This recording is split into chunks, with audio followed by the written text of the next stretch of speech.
Привет всем гостям и подписчикам моего канала. Давно обещал сделать пресс-форму для прессования жмыха или макухи.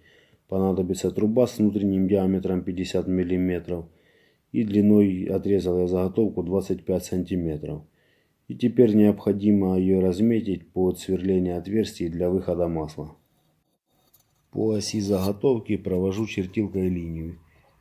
И параллельно со второй стороны трубы тоже делаю линию так же самое. И необходимо так сделать с 4 сторон.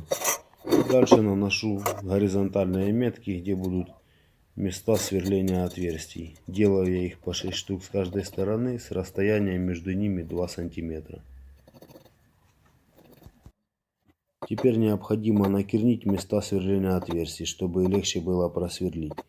Дальше беру сверло диаметром 1,8 мм и сверлю 6 отверстий с каждой стороны.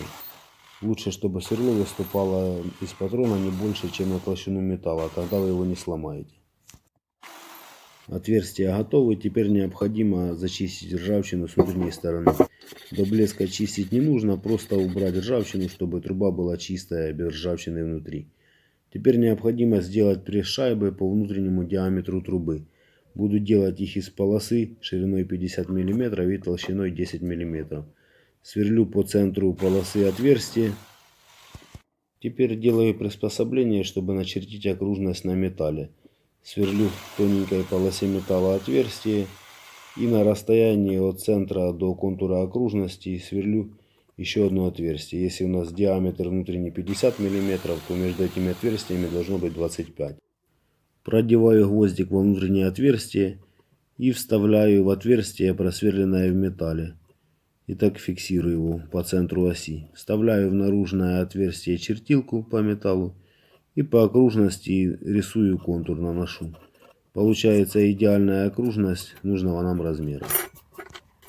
Теперь вырезаю болгаркой заготовку. Их нужно вырезать 2 штуки. Это будут торцовые пресс-шайбы, верхняя и нижняя. Вырезаю как можно ровнее, но все равно остаются грани. И после того, как вырезал, болгаркой зачистным кругом счищаю все углы и неровности. Можно это сделать на наждаке. Должны получиться 2 ровненькие пресс-шайбы. Еще по такому же принципу из 2 мм нержавейки еще необходимо сделать 5 штук разделительных шайб вот таких. Беру электрод диаметром 3 мм, отбиваю с него обмазку и остатки ее счищаю при помощи наждачной бумаги. Теперь беру нижнюю пресс-шайбу, в ней тоже отверстие 3 мм, нагреваю и на горячую сажу туда электрод. Пресс-форма готова к работе. Вставляю нижнюю пресс-шайбу, беру семечки обжаренные, перекрученные на мясорубке с мелкой сеткой, и засыпаю туда 2 рюмки. Бросаю пресс-шайбу туда и трубочкой пластиковой немного затрамбовываю. И повторяю эту процедуру до полного заполнения формы. Форму предварительно я нагрел на газовой плите, обжег, чтобы она не издавала никаких посторонних запахов. После заполнения формы ставлю ее в пресс и начинаю давить макуху. Сделал вот такую бутылку для сбора масла. Вставляю теперь форму и начинаю потихоньку поддавливать домкрат. В верхней плите опорной у меня сделано отверстие, чтобы проходил электрод туда. Прессую до появления масла, потом беру горелку и прогреваю равномерно трубу со всех сторон. Сильно греть не нужно, чтобы жмых наш не подгорел. И поджимаю опять домкратом. И делаю так, пока масло не перестанет выделяться. Ссылка на видео по изготовлению этого пресса будет в описании к видео. После того, как отжали все масло, прямо в прессе, не спуская домкрат, я оставляю форму до полного остывания. И потом ставлю упоры по краям ее и через верх выдавливаю готовый жмых. По такому же принципу можно изготовить пресс-форму для прессования технопланктона. Только взять трубу меньшего диаметра и прессовать не один, а сразу несколько бочонков. Итак, получился первый блин у меня. Теперь прокручиваю брикеты и снимаю их со стержня.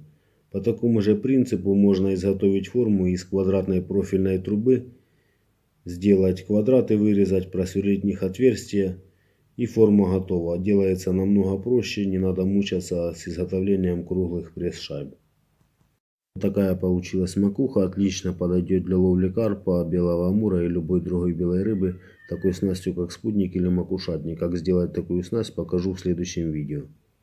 Думаю, настолько свежей и качественной макухи на рынке вы не найдете. Плюс, прессуя макуху с разным усилием, можно контролировать время ее растворения в воде.